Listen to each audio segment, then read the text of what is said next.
एक वृंदावन का एक भक्त था, उसको सब अलबेला कहते थे वृंदावन में, उसको नाम ही पड़ गया था अलबेला। तो बंधु वो रोज बिहारी जी का दर्शन करने जाता था अपने सब मित्र मंडली के साथ में, वृंदावन में रहता था। बिहारी जी का दर्शन करने के लिए नित्य जाता तो सारे उसके सखा दर्शन करते। सखा मतलब सब भजनानंदी थे, अलग अलग कुटियाओं से सब एक जगह मिलते और फिर बिहारी जी का दर्शन करने जाते। बहुत वर्षों तक बिहारी जी ने उसको दर्शन दिया, लेकिन एक दिन एक अचंबा हुआ। जैसे ही बिहारी जी का दर्शन करने के लिए गया तो बिहारी जी में बार बार पर्दा आता है, तो पर्दा आया हुआ था, दर्शन करने के लिए सब खड़े थे। जैसे ही पर्दा हटा सब कहने लगे श्री वृंदावन बिहारी लाल की। उसके संग जो बाकी के भजनानंदी संत थे वे भी सब कहने लगे वृंदावन बिहारी लाल की जय, लेकिन उसने नहीं कहा। वो सामने जब देख रहा था तो बिहारी जी जब बाहर विराजते हैं तो बगल में सखियां चमर ओवर लेके सब खड़ी रहती हैं, चांदी के सिंहासन रहता है, सब फूल बंगला बना रहता है। फूल बंगला है, सिंहासन है, सखियां हैं, लेकिन बिहारी जी उसको नहीं दिख रहे थे। अगल बगल वालों को बोला, बोले तुम जय जयकार क्यों बोल रहे हो? बोले अरे बिहारी जी के दर्शन तो जय जयकार से ही होते हैं। उसने आंख मीड़ करके देखा, बोले बिहारी जी बैठे हैं सामने। बोले अरे दिख तो रहे सामने, तू दर्शन क्यों नहीं कर रहा है? और वो कैसे कहे सबसे कि मुझे दिख ही नहीं रहे हैं। वो मन ही मन विचार करने लगा, अपनी आंखें मीड़ने लगा, क्या हो गया मुझे, ठाकुर जी दिख क्यों नहीं रहे हैं? चला गया, रात भर सोया नहीं, कुछ खाया नहीं, कुछ पिया नहीं। यमुना जी से प्रार्थना करता है कि हे यमुना मैया, मुझसे कोई अपराध है गयो जो ठाकुर जी मुझको दर्शन नहीं दे रहे? किसी से कह भी नहीं सकता, क्योंकि यदि किसी से जाकर के कहा तो सब लोग मेरा आश्चर्य करेंगे, लोग मेरी बात बनाएंगे, पूरे वृंदावन में हल्ला मच जाएगा। शाम को प्रणाम करके पुनः बिहारी जी का दर्शन करने के लिए गया। बोले कल पता नहीं क्या हुआ, मैं देख नहीं पाया हूँ, मुझसे कोई अपराध बन गया होगा, आज बिहारी जी दिखेंगे। दूसरे दिन जब पुनः गया, सबने दर्शन किए, कपाट खुलते सब जय जयकार करने लगे, वृंदावन बिहारी लाल की जय। उसने फिर देखा तो सामने फिर बिहारी जी नहीं दिखे, अकेला सिंहासन खाली। चिंता में पड़ गया, ब्लड प्रेशर हाई, पसीना पसीना हो गया।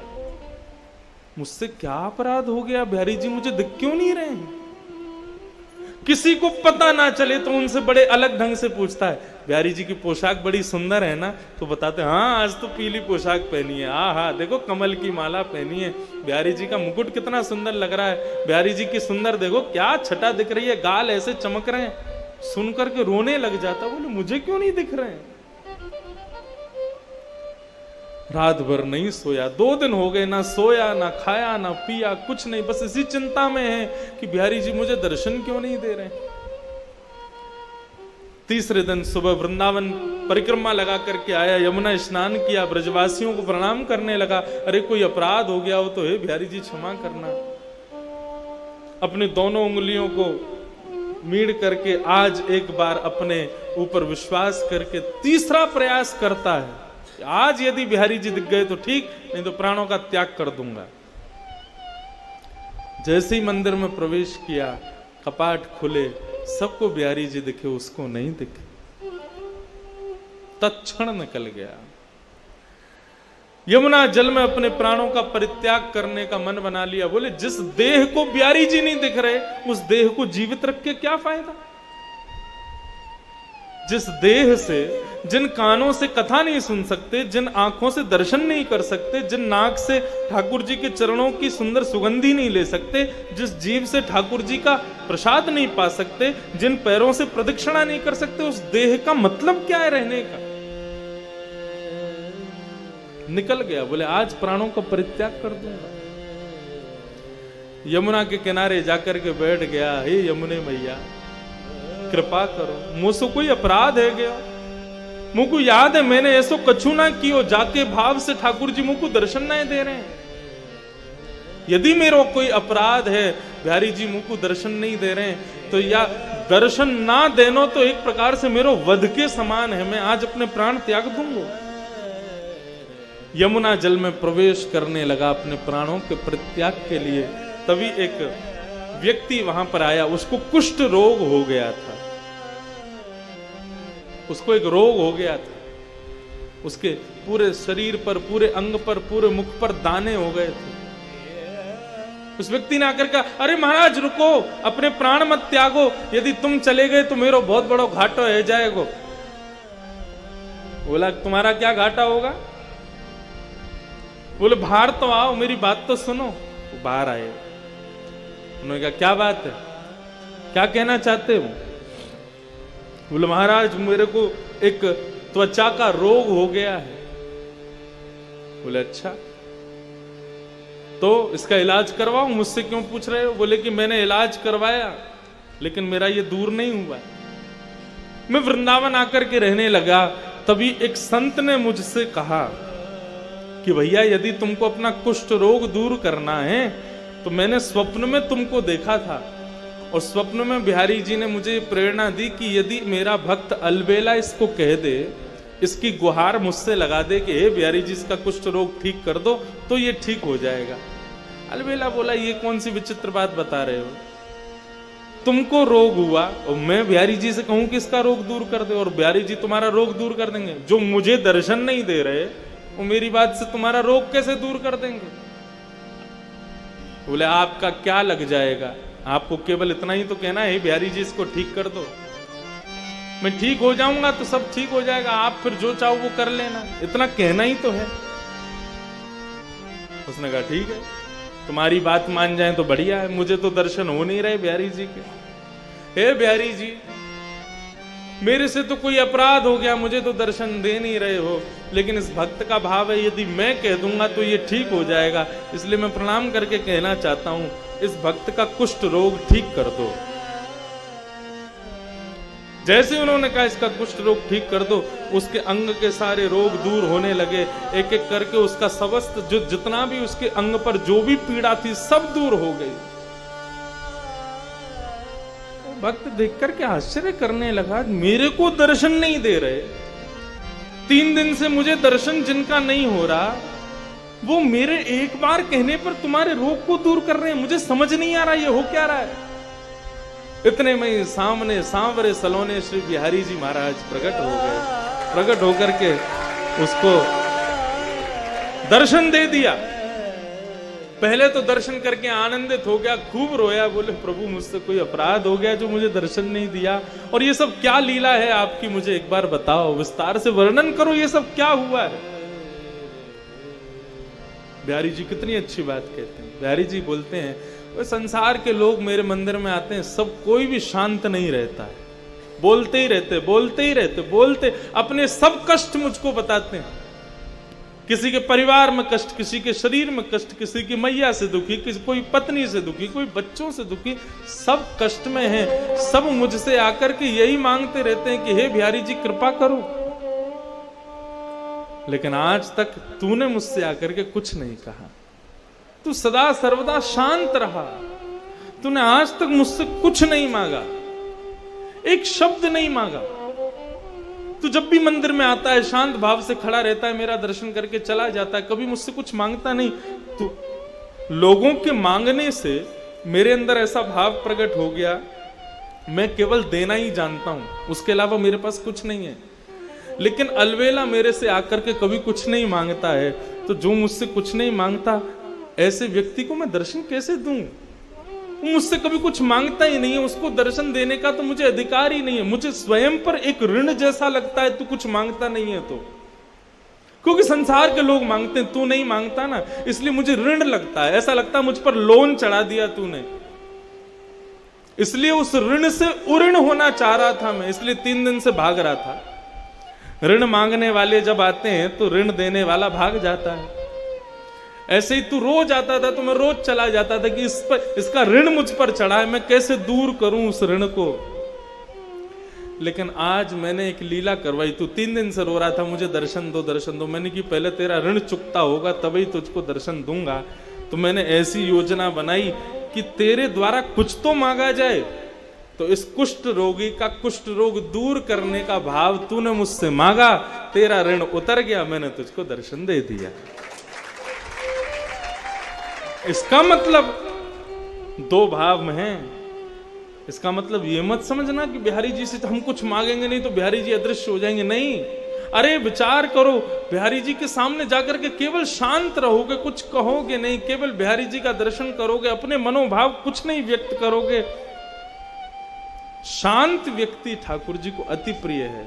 सबको तो मंदिर में मिलेंगे, तुमको कहीं एकांत में मिलेंगे आकर के, वहां दर्शन देंगे। इसलिए बिहारी जी को सदा सर्वदा प्रणाम करो। हमारे अष्ट सखाओं में एक भाव ऐसा कहा गया कि ठाकुर जी किसको अपना मानते हैं। बहुत अच्छा भाव है, एक पद है, सब मेरे साथ में गाना है।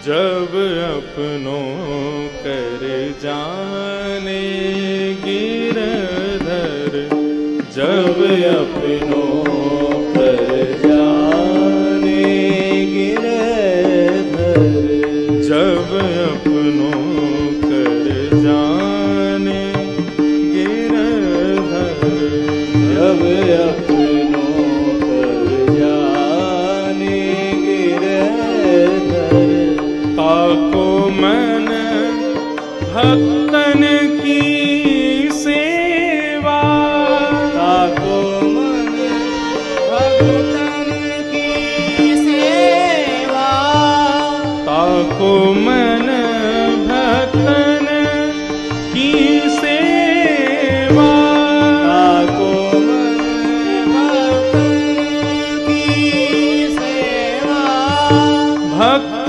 चरण रज सदा लुभाने, भक्त चरण रज सदा लुभाने, भक्त चरण रज सदा लुभाने, भक्त चरण रज सदा लुभाने, जब अपनों कर जाने गिरधर, जब अपनों कर जाने गिरधर। पद का भाव समझ रहे हैं आप लोग? पद का भाव क्या है? आपने लाल जी को अपना बना लिया, वहीं उससे कोई काम नहीं बनने वाला। बिहारी जी को सब अपना मानते हैं। बिहारी जी को बाहर झाड़ू लगाने वाली भी अपना मानती है, बिहारी जी की अंग सेवा करने वाले भी अपना मानते हैं, चाट बल्ला बनाने वाले भी अपना मानते हैं, लस्सी पीने वाले भी अपना मानते हैं। बिहारी जी को तो सब अपना मानते हैं, लेकिन उन सब में बिहारी जी किसको अपना मानते हैं, ये विशेष बात है। उन सब में बिहारी जी किसको अपना मानते हैं, वो विशेष बात है। किसको अपना मानते हैं ठाकुर जी, तो ये पद बता रहा है किसके प्रति ठाकुर जी का रुझान है। बोले जब अपनों करी जाने गिरधर, कब जानो कि ठाकुर जी ने हमें अपना बनाया। बोले ताको मन भक्तन की सेवा। जिसको ठाकुर जी अपना बना लेते हैं, उस व्यक्ति का मन फिर भक्तों की सेवा में लग जाता है। मैं कितना भक्तों की सेवा करूं। जैसे हमारे यहाँ साईं के यहाँ पर ठाकुर जी की सेवा तो होती है, लेकिन यहाँ भक्तों की सेवा भी खूब होती है। सबकी सेवा बढ़िया, सबका सवेरे शाम बढ़िया नाश्ता भोजन कीर्तन सब बढ़िया, खाने पीने में कोई कमी नहीं। भूखे भजन ना होए गोपाला, बढ़िया भोजन पानी की सब व्यवस्था रहती, सबकी सेवा होती है यहाँ पर। तो भक्तों की सेवा में मन बढ़े, रुचि बढ़े, संतों की सेवा में रुचि बढ़े, तो समझना ठाकुर जी ने अपना बना लिया है। भक्तों को देखते ही, संतों को देखते ही आपका मन करे अरे यार ये और आ गए, अब इनको और प्रणाम करो, इनके पास और बैठो, तो समझना ठाकुर जी ने अभी अपना नहीं माना है। ताको मन भक्तन की सेवा, ताको मन भक्तन की सेवा, भक्त चरण रज सदा लुभाने, भक्त चरण रज सदा लुभाने, जब अपनों कर जाने गिरधर, जब अपनों कर जाने गिरधर, जब अपनों कर जाने गिरधर, जब अपनों कर जाने।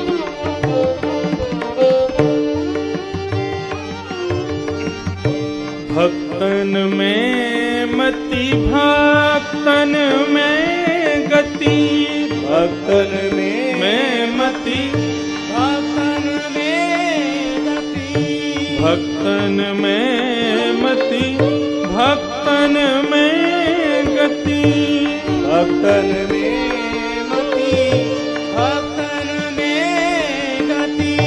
हरिजन संगे हरि उर आने, हरिजन संगे हरि उर आने, हरिजन संगे हरि उर आने, हरिजन संगे हरि उर आने। कृष्ण दास मन वच क्रमकारी,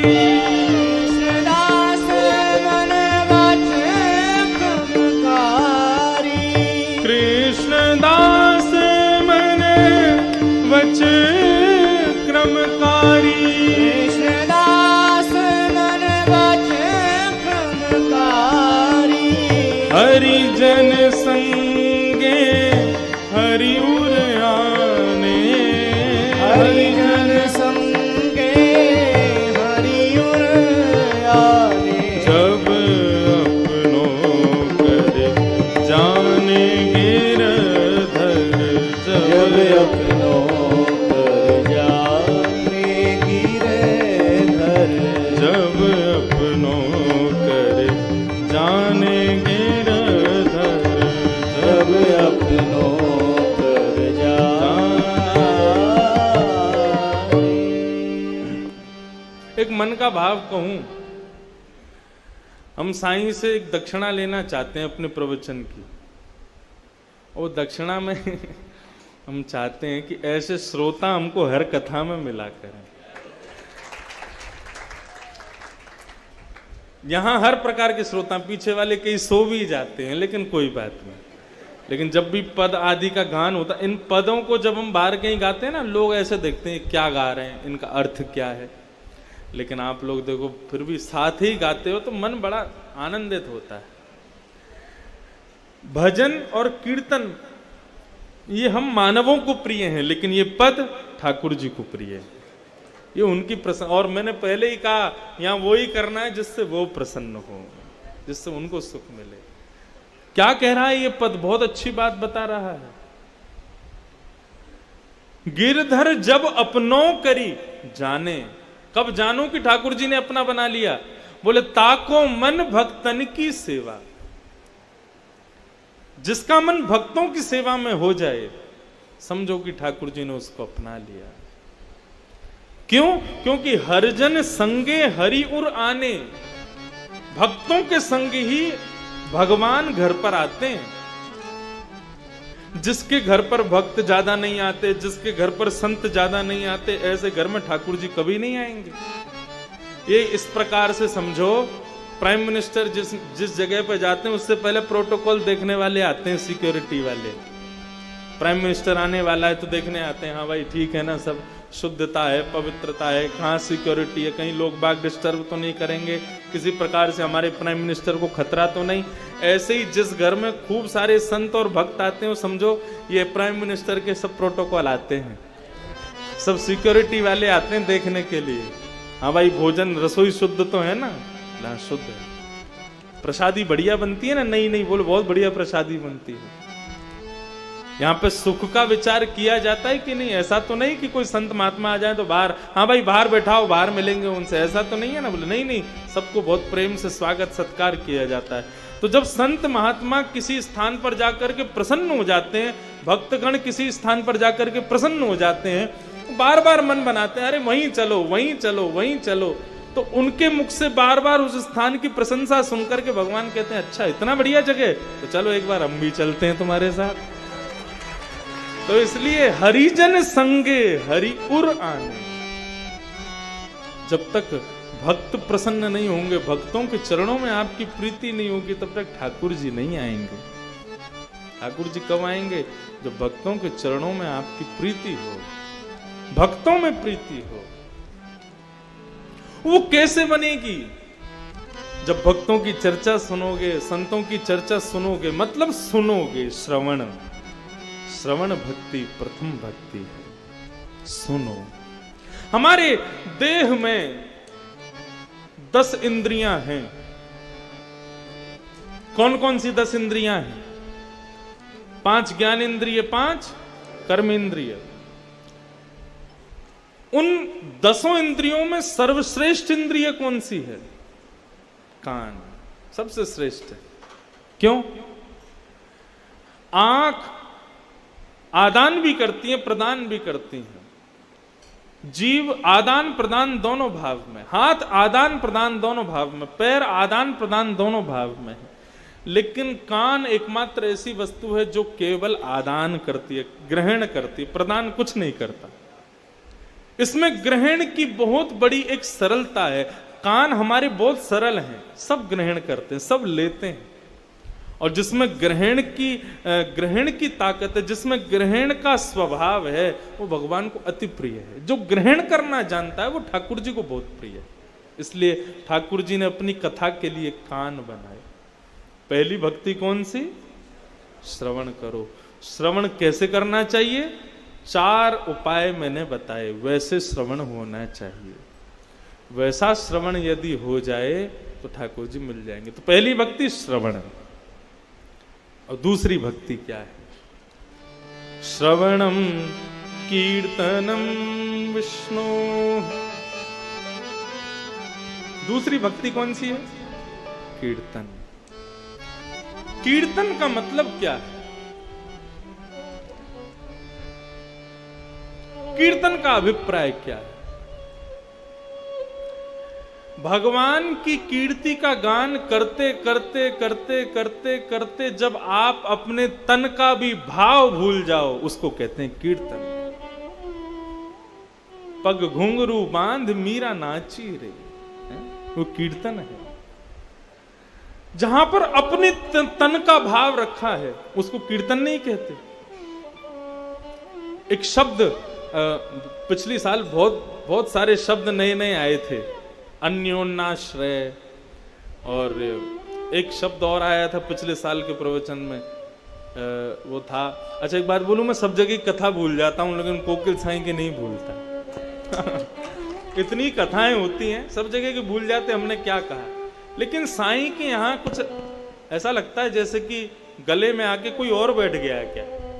कौन कथा करवाता है, कौन बुलवाता है, पता ही नहीं चलता। एक शब्द और कहा था पिछले साल, देहाभिमान की शून्यता। देहाभिमान शून्य। हम लोग सब देहाभिमानी हैं।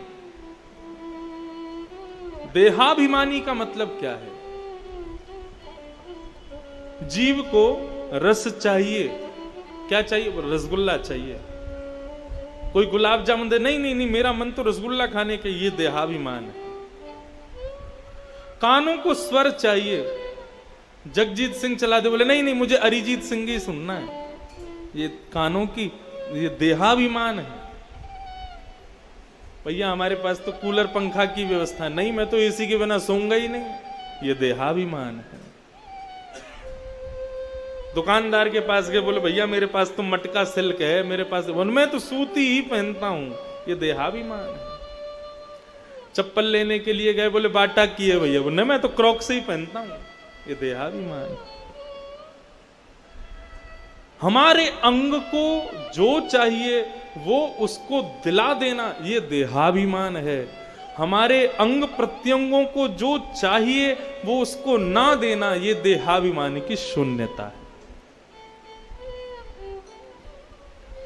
ठाकुर जी की कीर्ति का गान करते करते करते करते करते करते करते जब हम देहाभिमान से शून्य हो जाएं, तब समझो कीर्तन हुआ है। नारद जी महाराज भगवान के पास गए, भगवान से जाके बोले, दुनिया के लोग आपका वर्णन करते हैं, भगवान कौन सब बताते हैं, लेकिन मैं आपसे पूछना चाहता हूं भक्त कौन। भगवान बोले लिखो, भक्त कौन। भगवान कह रहे हैं, वाग्गदगदा द्रवते यस्य चित्तम रुदत्य भीक्षणम हसति क्वचिच्च विलज्ज उद्गायत नृत्यते च मद्भक्ति युक्तो भुवनम पुनातु। हे नारद, वाग्गदगदा द्रवते यस्य चित्तम रुदत्य भीक्षणम हसति क्वचिच्च विलज्ज उद्गायत नृत्यते च मद्भक्ति युक्तो भुवनम पुनातु। मेरे भक्त का लक्षण क्या है? बोलते बोलते बोलते बोलते जिसका कंठ भर आवे। किसी ने पूछा क्यों भर आया कंठ? बोले ठाकुर जी की याद आ गई। वाग गदगदा, जिसकी वाणी गदगद हो जाए मेरी बात सुनते ही। द्रवते यस्य चित्तम, जिसका हृदय द्रवीभूत हो जाए, द्रवित हो जाए, पिघल जाए मेरी चर्चा सुन करके। रुदत्य भीक्षणम, मेरी याद में कभी भी रोने लग जाए, ये भी विचार ना करे कि मेरे बगल में कोई बैठा है, मुझे देख करके कोई हंस ना जाए, मेरे ऊपर कोई हंसी ना करे, वो रुदन करने लग जाए। हसति क्वचिच्च, कहीं भी हंसने लग जाए। क्यों हंस रहे हो भैया? बोले आज ना मैया ने लाला को पकड़ करके ऊखल से बांध दिया, कान पकड़ के मैया छड़ी दिखा रही है। ये भाव मन में चल रहा था इसलिए हंसी आ गई। हसति क्वचिच्च विलज्ज उद्गायत नृत्यते च, लज्जा रहित होकर के, शर्म छोड़ करके जो मेरे कीर्तन सुनते ही नृत्य करने लग जाए, गान करने लग जाए। हे नारद, मदभक्त युक्तो, वो मेरा भक्त है। वो भुवन पुनातु, पवित्र करने के लिए गया है पृथ्वी को। तो कीर्तन का मतलब क्या? जहां पर भगवान की कीर्ति का गान करते हुए तन का भान भी ना रहे। मेरे तन पर वस्त्र हैं कि नहीं, मेरे सिर पर कुछ है कि नहीं, मेरे बाल बिखर रहे हैं, मेरा अंग प्रत्यंग जाने कहां जा रहा है, ऐसा भान भी जो ना रखे, वो कीर्तन का स्वरूप है।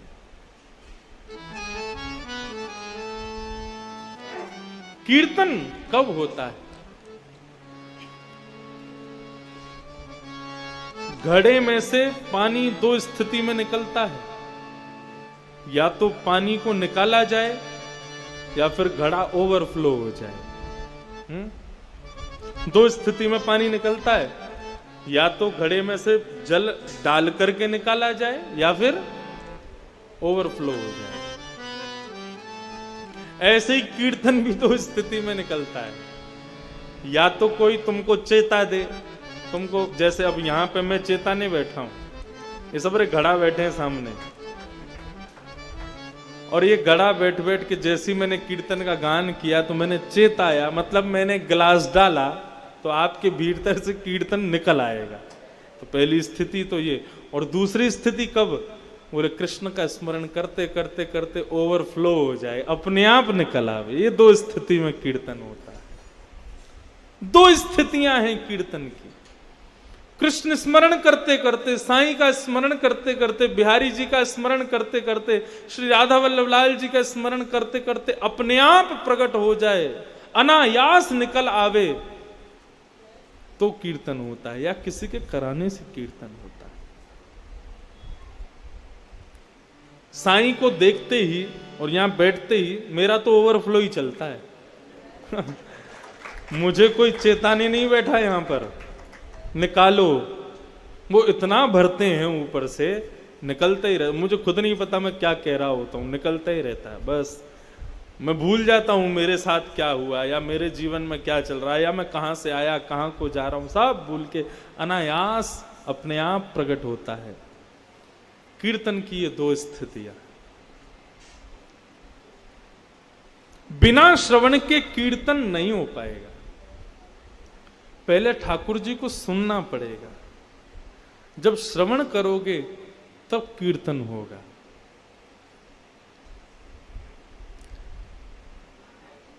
मीराबाई जब ठाकुर जी का दर्शन करती है, ठाकुर जी का स्मरण करती है, उसको गाना नहीं पड़ता, अपने आप गाती है।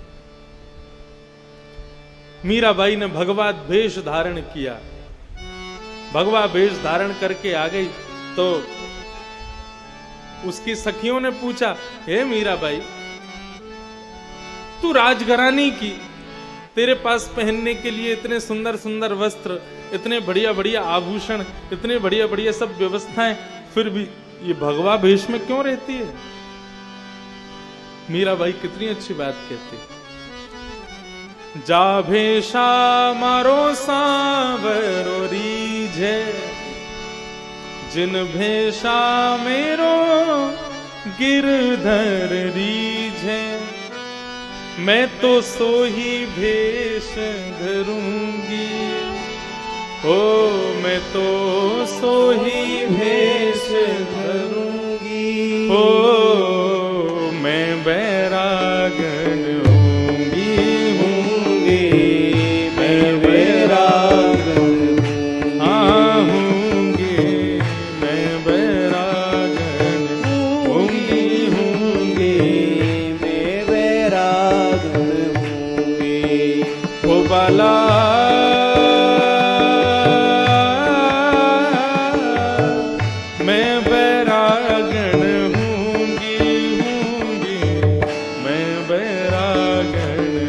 हूंगी, मैं बैरागन हूंगी, मैं बैरागन हूंगी, मैं बैरागन हूंगी। पत्नी ज्यादातर वही श्रृंगार करती है, वही चीज पहनती है जिससे उसके पति को अच्छा लगे। हा? पति कहे कि तुम साड़ी में बहुत बढ़िया लगती हो, रोज साड़ी पहनती है। पति कह दे कि अब जो भी कहे, मुझे तो इतना अनुभव नहीं है। माय वाइफ, या कैसे भी सोनू भैया से पूछना क्या बोलते हैं। सब अनुभवी बैठे हैं, जिनसे पूछना, और जो भी बोले, अरे यार तुम ऐसे नहीं, ऐसे रहा करो, तुम ऐसे नहीं, ये कुंडल पहना करो, या ऐसे चुनरी डाला करो, या ऐसे बिंदी लगाया करो, ये वाली लिपस्टिक लगाया करो। पत्नी रोज वही निकालती है, वो मेरे पति को अच्छा लगता है। हाँ? हाँ? क्या समझ में ही नहीं आई, क्या कह रहे हैं? अच्छा, शांत रहे तो ज्यादा अच्छा। कौन? पति। ज्ञानी ते ज्ञानी मिले करे ज्ञान की बात, मूर्ख ते मूर्ख मिले दे घूसा दे लाल। अनुभवी से अनुभवी मिले तो करे अपने मन की बात। ये अनुभवी सब बैठे हैं, लेकिन फिर भी पत्नी का स्वभाव होता है, वो अपने पति की रजा में रुचि रहती है। उसको लगता है मेरे पति को ऐसे में अच्छी लगती है, तो वो वैसे रहती है, प्रयास करती मैं ऐसे ही रहूं।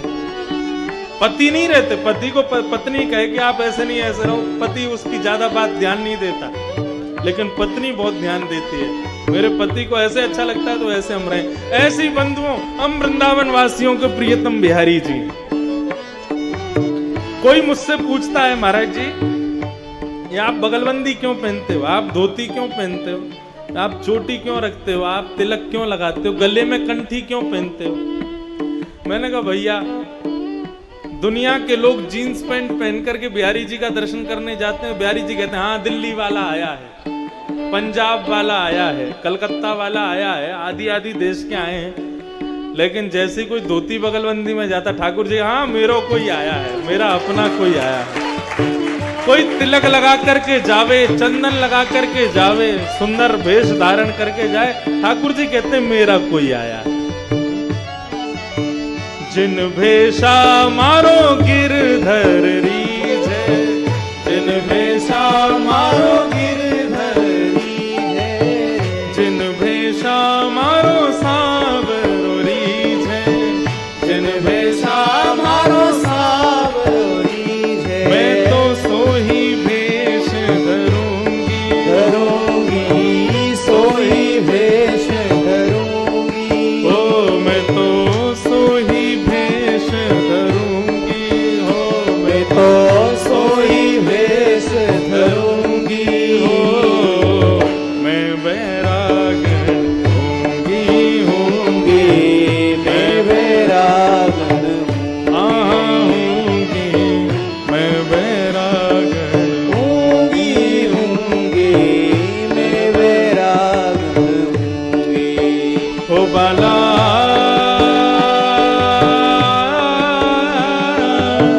मैं बैरागण होंगी, होंगी मैं बैरागण होंगी, होंगी मैं बैरागण होंगी, मैं बैरागण होंगी, होंगी मैं बैरागण। श्री वृंदावन बिहारी लाल की।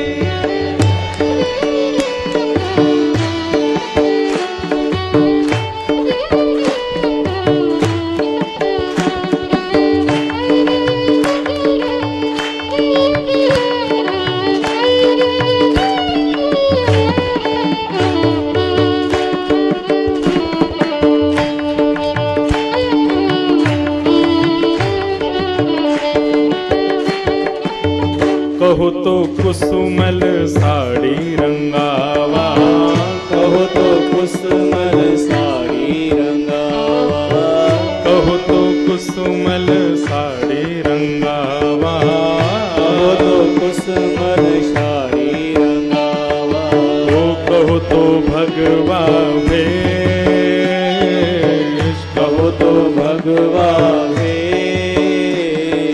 कहो तो भगवा भेष,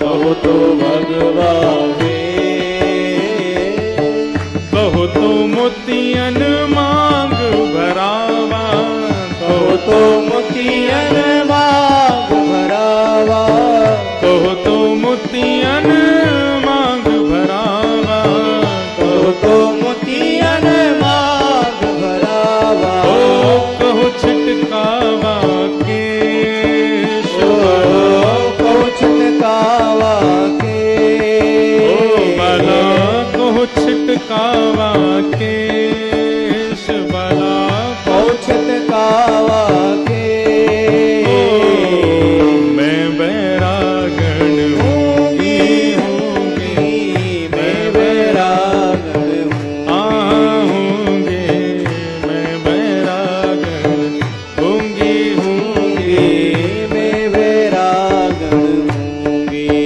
हो बाला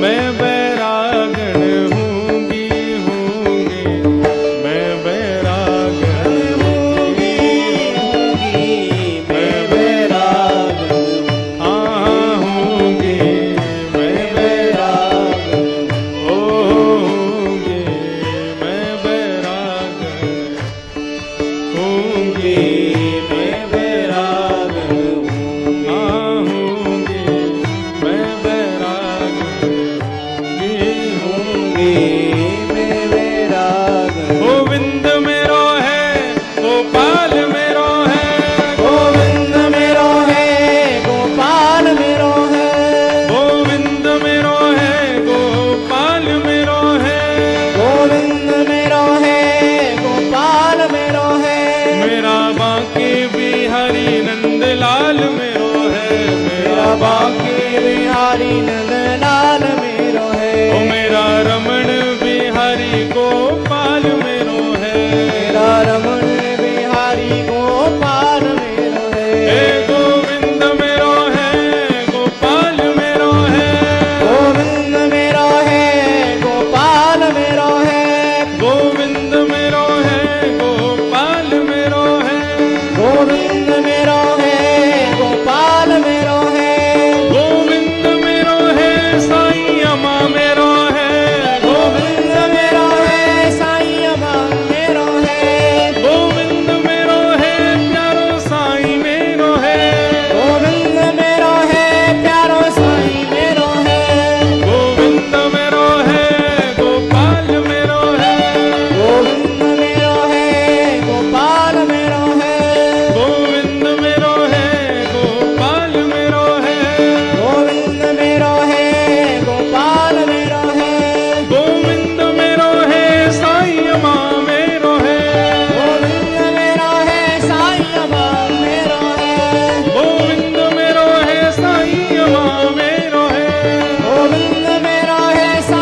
कीर्तन भक्ति ये दूसरी भक्ति का स्वरूप है, ये द्वितीय भक्ति का भाव है।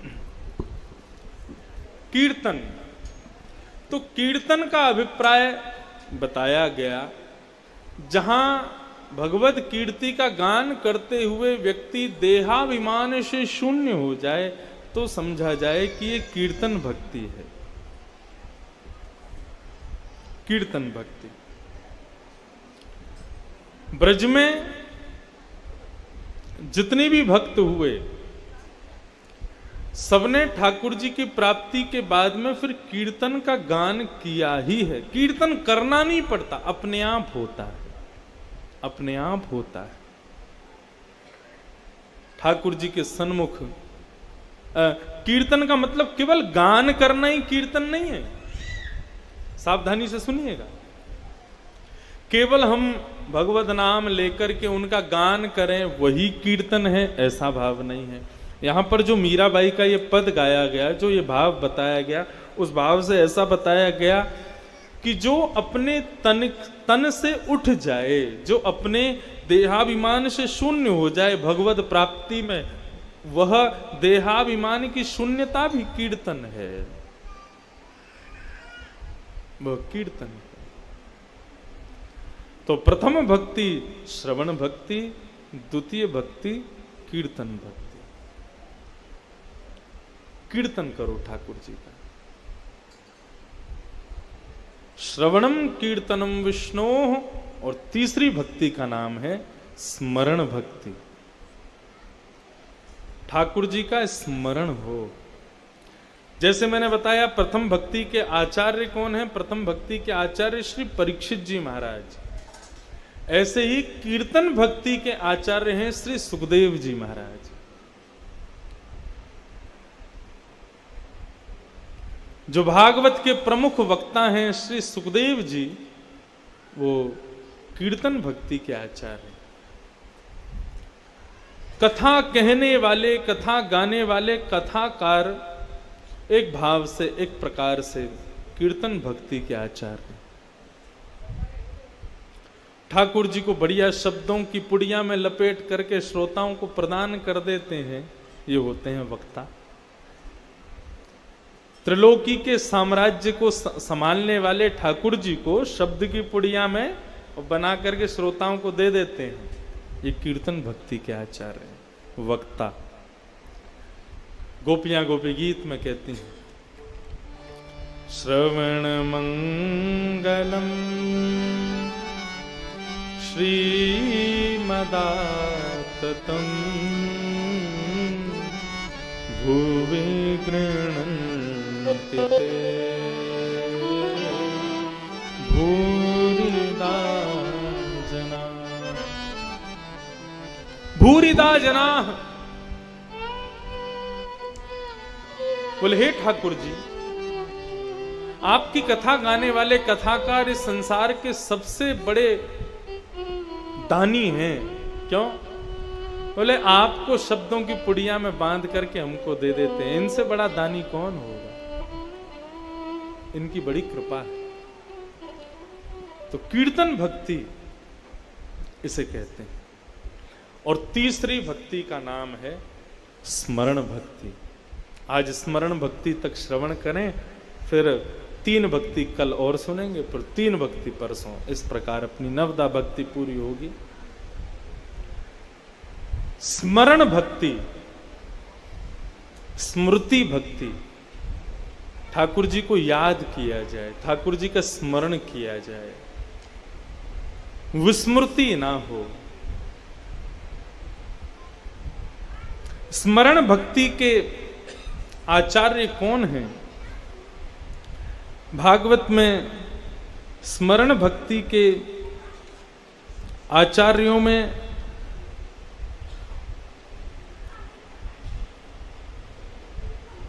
नाम लिया गया श्री प्रहलाद जी महाराज का।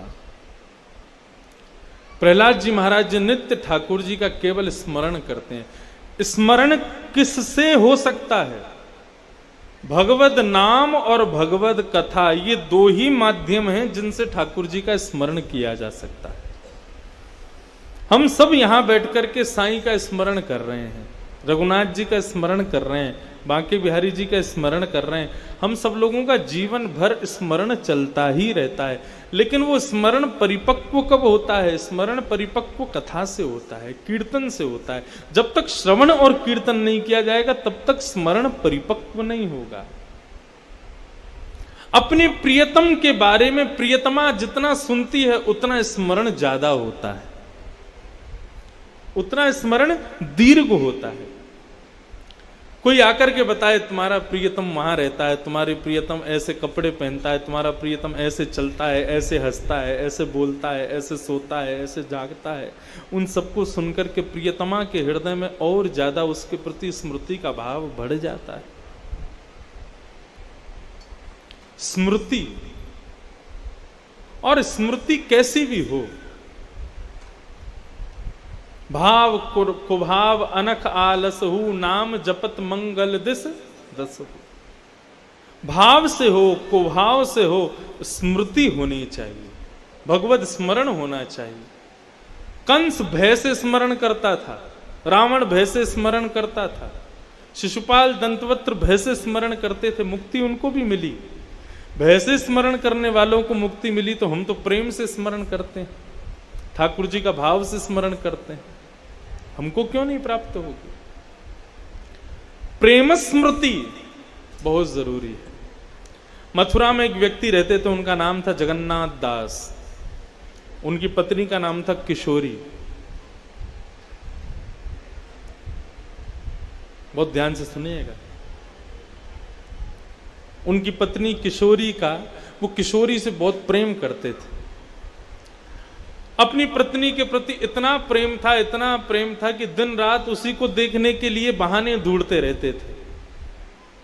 जहां काम करते थे बार बार वहां से भागते थे। भूख लगी है तो घर चले जाते थे कि मैं अपनी पत्नी को देख लूंगा। फिर लौट के आते, बोलते अरे पानी तो छोड़े ही आया, पानी घर पर लेने जाते थे, फिर पत्नी को देख लेते थे। अरे मैं अपनी औषधि लेना तो भूल ही गया, तो औषधि लेने फिर जाते, फिर पत्नी को। घर में दिन में कम से कम 20 बार आते, केवल अपनी पत्नी को देख, इतना प्रेम करते थे। बहुत ध्यान से सुनिएगा। इतना स्मृति, इतना प्रेम अपनी पत्नी के प्रति उनका था। एक दिन भोजन पाकर के अपनी पत्नी को निहार करके जब गए, बहाना ढूंढ रहे थे कैसे जाऊं वापस, कैसे जाऊं वापस। तो जब जाते थे और घर पहुंचते थे तो ऐसा कुछ करके जाते थे कि उस बहाने दोबारा आना पड़े। तो जबरदस्ती भोजन करते हुए अपनी दुकान की चाबी वहीं छोड़ गए, बोले ताकि इसको लेने दोबारा तो भी आऊंगा, फिर देख लूंगा। चले गए, दुकान लौट करके पहुंचे तो साथ में जो दुकान में और काम करते सेठ जी चाबी, बोले अरे वो तो घर ही रह गई। फिर लौट के गए, घर लौट करके गए तो देखा उनकी पत्नी अचेत अवस्था में पृथ्वी पर गिरी पड़ी है। जैसे ही उन्होंने देखा, देख करके तुरंत उसको अपनी गोद में उठाया, उसकी श्वास को देखा, धड़कन को देखा, नब्ज देखी, तो उसकी मृत्यु हो चुकी थी। जिसको देखे बगैर एक क्षण भी रहना जिनके लिए दुष्कर होता था, उस पत्नी की मृत्यु कितना बड़ा जीवन में संकट लेकर के आई उनके। अब तो ऐसी स्थिति हो गई उनकी कि उसके बगैर जीना भी मुश्किल हो गया। 3 दिन तक अपनी पत्नी को अपने हृदय से लगा के रोते रहे। जब आसपास के पड़ोस के लोग आए, दुर्गंध आने लगी, तब सबने आकर के उनको दूर किया, कहा कि भैया इसको छोड़ो, अब इसको ले जाना पड़ेगा। और ले जाकर के शमशान में उनका अंतिम संस्कार कर दिया उनकी पत्नी का।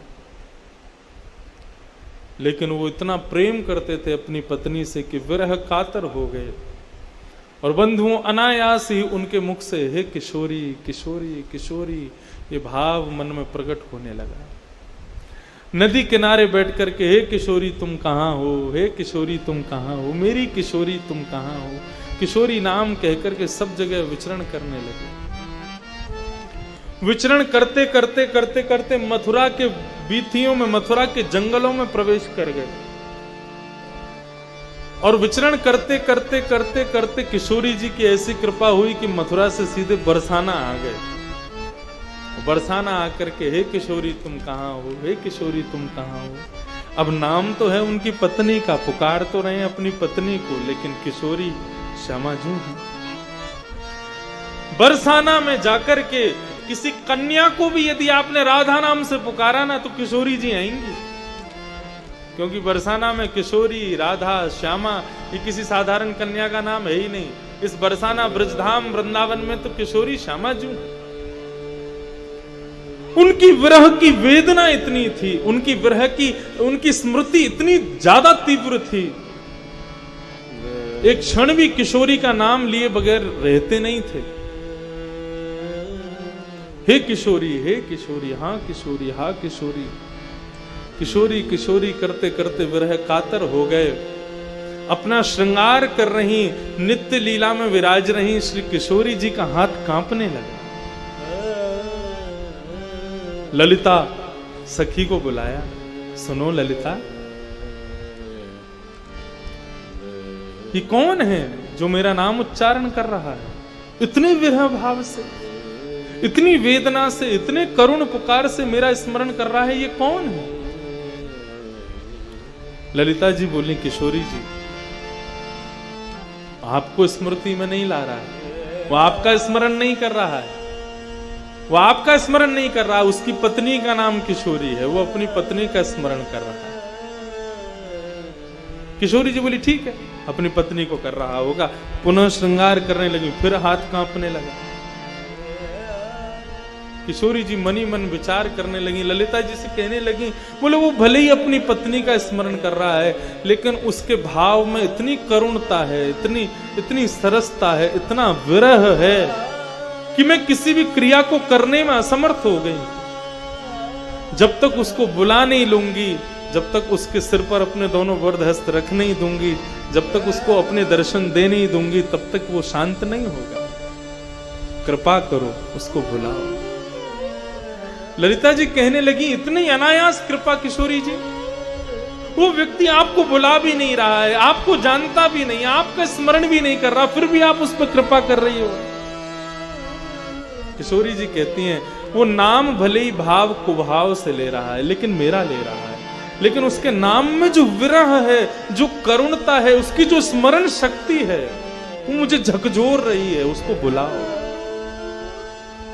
ललिता जी गईं और उस जगन्नाथ दास के पास जाकर के उसका हाथ पकड़ा, पकड़ करके लेकर के गईं। निकुंज में जैसे ही उसने प्रवेश किया, निकुंज में जाते ही निकुंज का दर्शन करने लगा। अंदर प्रवेश करते ही सामने एक शिला पर बैठी हुई, श्वेत वर्ण के वस्त्र पहनी हुई, तप्त कांचन गौरांगी, कंचन जैसा जिनका अंग चमक रहा है, श्री चरणों को गोद में लेकर के श्याम सुंदर बैठे हैं। इस सुंदर छवि का जैसे ही उसने दर्शन किया, उसके मुख से अनायास किशोरी भाव प्रकट हुआ। किशोरी श्याम सुंदर दोनों उसके पास गए, जाकर के उसके वरद हस्त पर, उसके सिर पर अपना वरद हस्त रखा, अपनी पत्नी को भूल गया और किशोरी भाव से श्री किशोरी जी को ही पुकारने लगा। सदा सदा के लिए, निरंतर के लिए उनके श्री चरणों का दास बनकर के बरसाना में निवास करने लगा। किशोरी जी ने कृपा कर दी। कितनी बड़ी कृपालु हैं किशोरी जी। स्मरण भक्ति में इतनी शक्ति है, यदि आप स्मरण के भाव से अपने किसी प्रेमी को पुकार रहे हो और उसका नाम यदि भगवान का नाम है, वो भले ही ना आवे, क्योंकि हम संसार के लोग पत्थर हृदय वाले हैं, लेकिन उस स्मरण भाव से ठाकुर जी जरूर प्रकट हो जाएंगे, ठाकुर जी जरूर प्रसन्न हो जाएंगे। ऐसा एक बार नहीं, अनेक बार सुना गया। भागवत में अजामिल ने अपने पुत्र को पुकारा, नारायण बचाओ, नारायण बचाओ, नारायण बचाओ। नारायण अपने पुत्र को पुकार रहा था, लेकिन ठाकुर जी प्रकट हो गए, मुझे पुकार रहा है। कितने कृपालु हैं, कितने दयालु हैं। स्मरण भक्ति बहुत श्रेष्ठ है। स्मरण कैसे हो? नित्य बंधुओं, इन वृंदावन की सुंदर रज को अपने माथे से लगाओ, यमुना जी में स्नान करके इस मंगलमय ब्रजरज को अपने तन पर लपेट करके एक कोने में बैठ करके वृक्ष की छत्र छाया में बैठ करके नित्य लीला में प्रवेश कर जाओ। ठाकुर जी के, किशोरी जी के मंगलमय दर्शन करो, उनकी स्मृति करो, उनका स्मरण करो। आप कहेंगे कि हमको ऐसे ठाकुर जी का दर्शन नहीं होता, तो ब्रजमंडल में विचरण करने वाले छोटे छोटे बाल गोपाल, छोटे छोटे जो बालक हैं ना, उन्हीं को किशोरी जी और श्याम सुंदर का रूप मान करके उनकी लीला का दर्शन करो। उनकी लीला में समझो शायद किशोरी जी ये लीला कर रही हैं, चाहे श्याम सुंदर ये लीला कर रहे हैं। क्या पता उन बालकों की लीला का दर्शन करते करते उन्हीं में ही श्यामा श्याम प्रकट हो जाए। मैं अपनी बात नहीं कह रहा, हमारे बरसाना के संतों की हुई क्रिया को जीवन में लाओ। श्री विनोद बाबा बरसाना परिक्रमा लगाने जाते हैं ना, बहुत सारी टॉफी आदि सब लेके भर के जाते हैं, और जितने भी छोटे छोटे बालक मिलेंगे ना, बाबा ने एक दे दे, बाबा ने एक दे दे, तुरंत उसको टॉफी देते हैं। बोले क्या? कोई बालिका नहीं, मैं किशोरी जी मांग रही हैं। कितनी बड़ी कृपा है बरसाना धाम में। बोले किशोरी जी स्वयं मांगती, बाबा ने एक टॉफी दे दे। उनका भाव ऐसा। जब कोई नन्ना सा बालक आ जाता है, बोले बाबा टॉफी दे दे, तो कहते देख देख श्याम सुंदर आ गए, टॉफी मांग रहे। वो ऐसा विचार रखते हैं छोटे छोटे बालकों को लेकर के। मैं साईं के धाम में आता हूं, हमारे सोनू भैया, पुनीत भैया की लाली है, उसको पकड़ लेता हूं। उसको पकड़ के मेरा मन करता है इसको रुला दूं। क्यों? देखो किशोरी जी कैसे रो रही हैं। हंसती वही तो सबने देखी, लेकिन करुण पुकार करती मैंने देखी। छोटे बालकों को मैं देखता हूँ, जोर से उनका गाल नोच देता हूं, फिर वो ऐसे करके गुस्सा करते हैं ना, तो किशोरी जी गुस्सा कर रही हैं। छोटे बालकों में भगवान का वास है, लेकिन वो बालक यदि ब्रज में जन्मा हो तो यही समझो किशोरी जी हैं, यही समझो श्याम सुंदर हैं।